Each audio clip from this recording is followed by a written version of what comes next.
Hello everyone. Last week's journal page left me with these 3 pieces of the most gorgeous mop-up papers, and so I've decided that I'm going to use some of it to create this week's page. Now I can get 6 pieces out of this because of course they're 2-ply, and there is nearly as much ink on the back as there is on the front, so I'm going to choose one of these and grab some matte medium and glue it down. Now before I glue it down, I've just torn it into 5 strips. I've got some with the blues, the greens and the pinks in the bottom right hand corner and top left.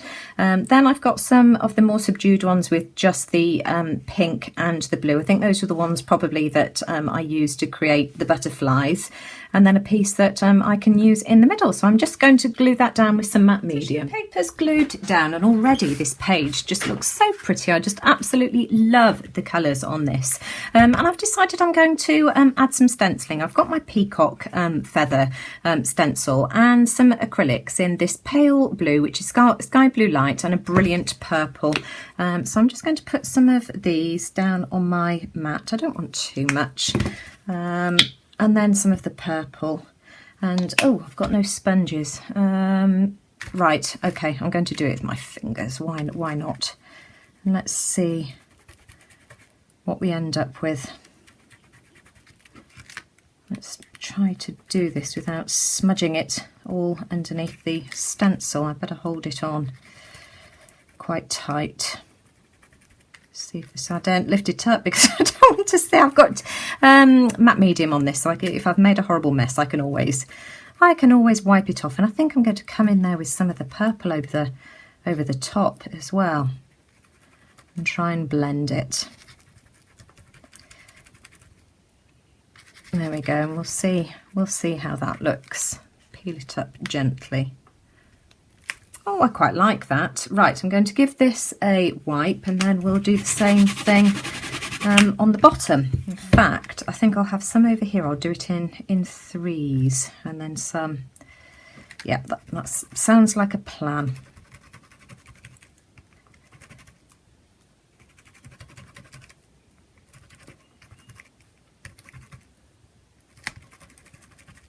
Right, we'll see how this looks.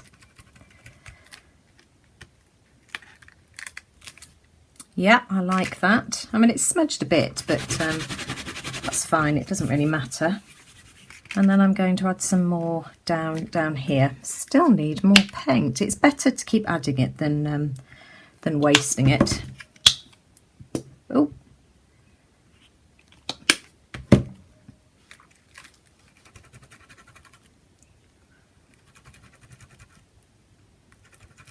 I just love all the colours on this background tissue paper so much that it was just a shame to not use it for this week's page. Why not?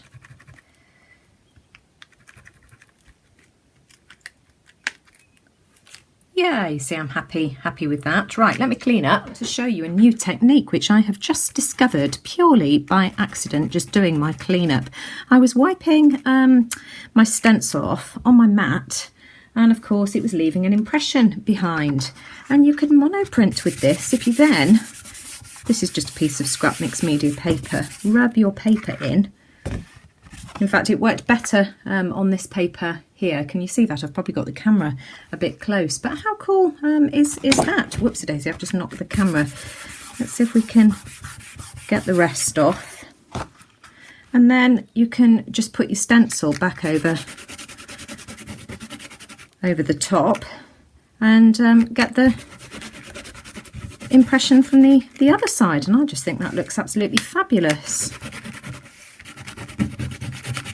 So there we go, don't waste any of your paint. Add a bit of white, I think, just to add some balance, and I've got a piece of cut and dry foam, and I've just put a bit of white paint here on my left hand side, and I am going to use my Harlequin stencil. I don't know why I've just turned it over like that. It makes no difference, but it obviously did to me. And I'm trying to not get this to seep underneath the stencil. Let's see how I get on. Yeah, that's not too bad. And I'm just going to overlap this in the areas where I've already stamped. Could do with a bit more paint. Nina, you're so stingy. There we go. And we'll have a bit more down here too.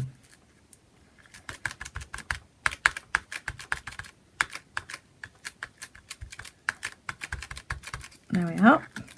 So we'll give that a quick zap. Whilst I've still got a bit of white paint, I've grabbed that really fine bottle top that I used last time. It does really quite gentle circles, and I like that. So I'm just going to add a few of these, just because I don't want to waste the paint.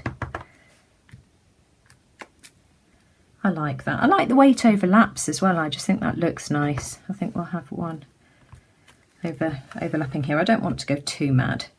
You know me by now. I couldn't stop and I ended up adding a few more. And then I've got some more of these plastic things. I think I know what they've come off. I think, well, that was the one I was using originally, and I think it's the covers off paintbrushes. But they're cool, aren't they? And I've now got some in. I've decided to take them off my other paintbrushes so that I can use them, because I just think they're cool. So I'll add a few of these just in some clusters. There we go. We can overlap some as well. I really like the way that looks when you have a cluster of them, especially when they're in a couple of different sizes. I think that looks really good. There we go, so we can link it in with that. And I just want to add a little bit more stamping. I've got a Claudine Helmuth stamp here that I haven't used in absolutely ages, but I just thought it would look really good in the middle there. It just looks as if it needs something in the middle. We can stamp, whoops daisy, that off as well in a couple of places. Maybe we can have it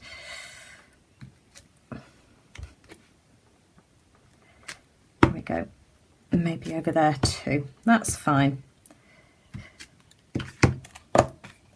And then finally I've just got a flower stamp, and I'm not even going to bother to mount that.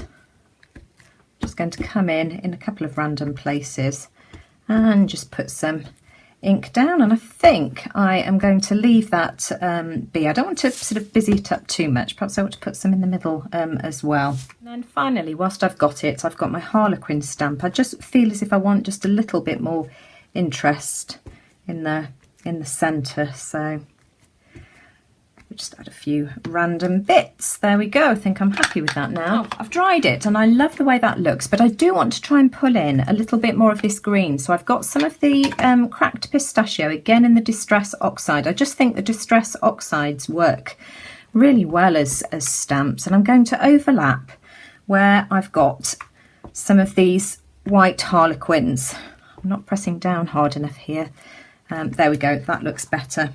And that's just brought in a little bit of the green, and then we could put a few more random ones dotted around if we wanted to. Right, this piece has been drying overnight. I just didn't get around to doing anything with it yesterday, and I'm so glad that I didn't. I love it so much that I decided to take it to my printers and have them photocopy it for me, because I just like to preserve the background. Haven't decided what I want to add to this yet, and this is what they've come up with. I got them to expand this to fit as much as they could on an A4 sheet, and that's how that looks. I've also been dabbling on my own home printer as well, and again, you know, just experimenting with trying to get it to fit an A4 sheet, and this is what I've come up with. I think I've got mine in a different orientation, and of course I haven't got the equipment that they've got at the print shop either, but I just absolutely love that too. So I've got that one, and I've got this one which is slightly smaller. I think one was at 198% and one at 186, and I just love those. I love the fact that this one's got the pink in it, but this one is just the lilacs, the cooler colours, and I just really like that. So if you do create a background that you love, before you start adding more to it, I think it's a really, really good idea to take it to a printer's, or do it on your home printer, and photocopy it. And I've had these made into labels as well, because I just think they're great for cutting up into smaller pieces, and doing journal covers, whatever you want to do really. So I need to decide what I'm going to do with this. Now I've decided I want to stamp some of these Sheena Douglas flowers. They are, what's the stamp set called? Pointed Petals, as my main focal image.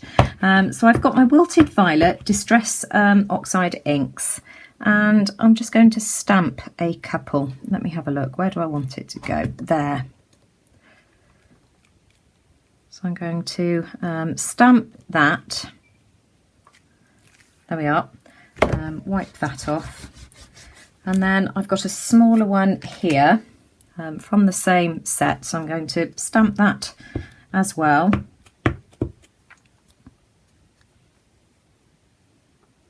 I'll have that there. There we go. Don't think about it too much, Nina, just do it. Right, okay, so there we are. And then I've got some enamel paint again. This was from the scrap store. I think I mentioned this last week. 3 for £1. They were reduced to 50p, and then they'd reduced them again to 3 for £1.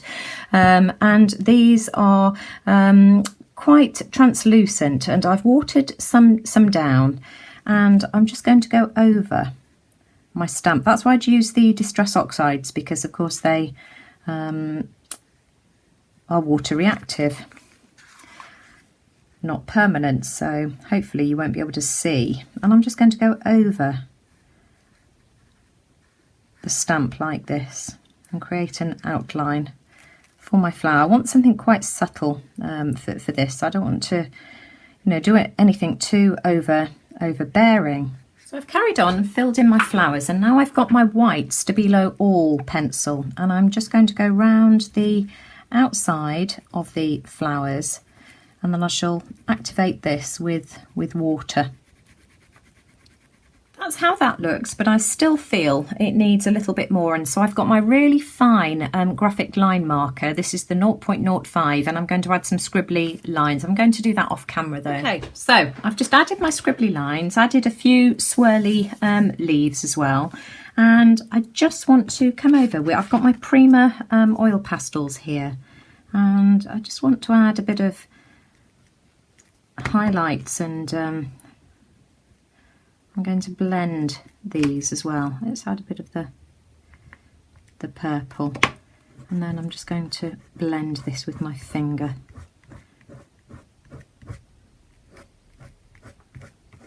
There we go.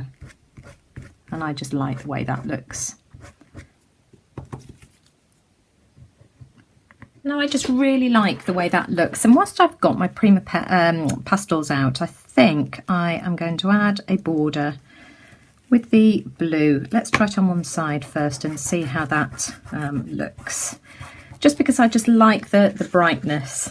Yes, you see, and that's just going to finish off the page. So I should just add it to the edge and just blend it with my finger like this, and that just frames the page off nicely. And I might even sort of go over with my black ink pad on the edges, just on the outside edge too. Right, so I smudged in all of the blue, went over then with some white, and now I'm going to come in with some black. And I think sort of layering up the edges of your piece, let me just show you the difference that that this makes. I just want a fine line on the outside. But just look, can you see the difference that that makes? And And so here's my finished art journal page. I've glued it into my journal, added my quote, be open to whatever comes next, live every day with intention. And I just love how this has turned out. I just think the colours are absolutely gorgeous. And this week's prompt is repurpose. Of course, I've repurposed the mop-up tissue paper kitchen towel that I used for the bleeding tissue paper prompt last week. And I'd encourage you to try and reuse something that you've used before. You know, bits and pieces left over from previous projects. This prompt is really broad. You could even key into the internet, art journal pages repurpose or inspirational quotes repurpose, and you know, for some ideas if you get stuck. But I mean, if you do get stuck, just ask for advice in the group. So I hope you liked that. I'd really appreciate it if you would give me a thumbs up if you did, because it just lets YouTube know that you like what I'm doing. And I love to hear your comments, as you know. So, you know, let me know what you think in the comments below. And for anybody that would like to join a supportive art journal group, I'll leave the link to our Facebook group, Art Journal Prompts, in the description box below. So take care, everyone, and I'll see you all again soon. Bye for now.